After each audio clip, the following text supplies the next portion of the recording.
Selamat siang teman-teman dan juga selamat datang. Pada kali ini saya akan menjelaskan mengenai sistem pertahanan tubuh yang ada pada tubuh kita. Jadi yang pertama adalah sistem pertahanan tubuh kita ini memiliki 3 kemampuan atau ada beberapa kemampuan. Yang pertama itu adalah dapat beradaptasi terhadap lingkungan. Jadi sistem pertahanan tubuh kita ini cukup fleksibel karena di lingkungan manapun dapat menyesuaikan. Lalu yang kedua adalah sistem pertahanan tubuh memiliki memori yang berguna ketika kita terkena infeksi atau virus yang kedua kalinya, sehingga proses imun atau respon imun pada tubuh kita dapat lebih cepat. Dan juga yang ketiga adalah sistem pertahanan tubuh kita memiliki kemampuan yang dimana dapat memisahkan antara komponen tubuh dan yang mana yang bukan komponen tubuh. Lalu yang terakhir adalah sistem pertahanan tubuh kita ini memiliki beberapa langkah atau memiliki beberapa lapisan pertahanan gitu, jadi sehingga infeksi tidak mudah langsung masuk ke dalam sel dalam tubuh kita. Nah, lalu selanjutnya untuk sistem pertahanan tubuh kita ini ada 2 mekanisme. Yang pertama adalah mekanisme pertahanan tubuh non-spesifik atau bawaan atau eksternal. Nah, sesuai dengan katanya, non-spesifik atau eksternal ini merupakan sistem pertahanan tubuh yang ada pada fisik kita, seperti kulit, air mata, lendir pada rongga hidung, ataupun zat asam yang ada pada perut kita. Lalu ini untuk pertahanan pertama. Pertahanan kedua, ketika tubuh kita sudah terinfeksi atau infeksi sudah melewati pertahanan pertama ini, terjadi proses yang disebut dengan fagositosis. Nah, proses ini dilakukan oleh neutrofil dan makrofag.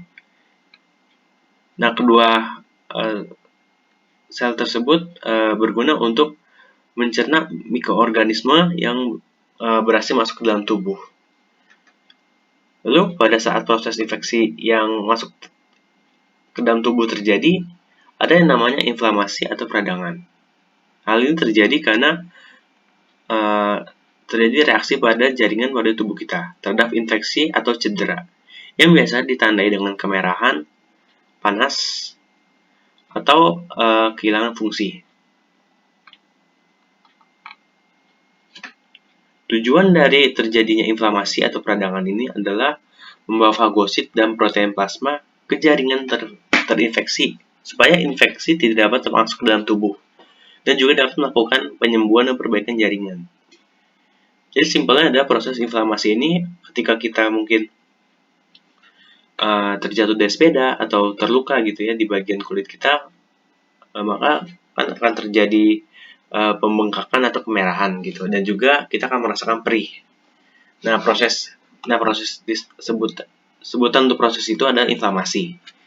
Dan juga proses itu, luka tersebut juga dapat sembuh dengan sendirinya.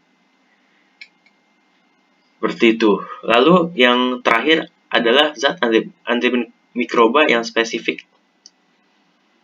Nah, zat antimikroba ini yang diproduksi secara spesifik oleh tubuh ini terdiri dari interferon, berfungsi untuk menghalangi multiplikasi virus dan komplement seperti protein plasma yang tidak aktif, dan dapat diaktifkan oleh berbagai bahan dari antigen. Lalu selanjutnya, sebelum saya masuk ke dalam pertahanan tubuh spesifik, ada baiknya kita dapat membedakan antara patogen dan antigen. Jadi patogen adalah agen biologis yang menyebabkan penyakit pada inangnya. Sedangkan antigen adalah zat yang mampu menyebabkan sistem imun menghasilkan antibodi spesifik. dan dapat saling berikatan dengan sejumlah komponen sistem imun. Jadi secara sederhana adalah patogen yang membawa antigen ke dalam sel, dan antigen tersebut adalah zat yang dapat menyebabkan penyakit. Baik, langsung saya lanjut ke pertahanan tubuh spesifik atau adaptif. Nah, pertahanan tubuh ini itu lebih kepada menyerang atau melawan antigen tertentu.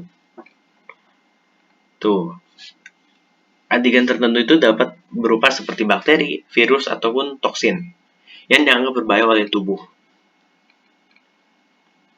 Nah, komponen respon imunitas spesifik itu ada dua. Yang pertama adalah antigen. Antigen ini berfungsi untuk merangsang respon imunitas tubuh kita yang dapat membuat menghasilkan antibodi.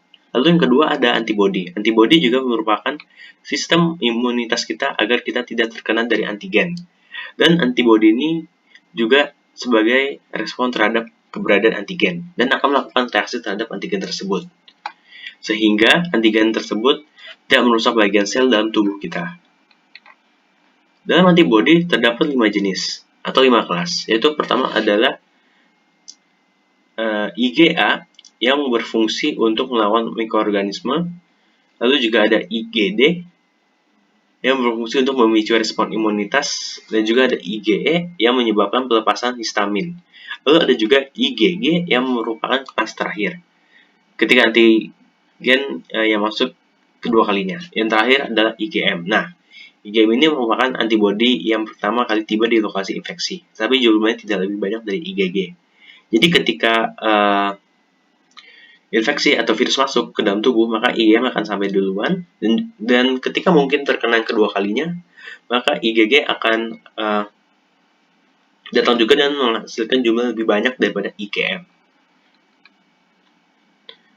Nah, perbedaan pertahanan tubuh non-spesifik dan pertahanan tubuh spesifik terletak pada memori. Pertahanan tubuh spesifik ini juga memiliki memori yang disebut dengan sel T. Nah, contohnya seperti pada gambar ini merupakan perbedaan antara pertahanan tubuh spesifik dan tidak spesifik. Nah, ada bacanya adaptif atau spesifik dan innate atau non-spesifik. Nah, jika dilihat di sini adalah pertahanan tubuh non-spesifik itu memiliki kurva yang naik turun ya, jadi sehingga sistem imunnya tidak selalu naik, dan juga penurunannya juga cepat dibandingkan dengan pertahanan tubuh yang spesifik.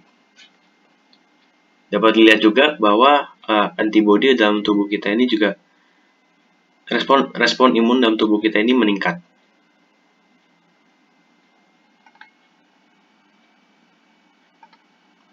Baik, sekian dari saya. Apabila ada kesalahan kata atau ada kesalahan teknis, mohon dimaafkan.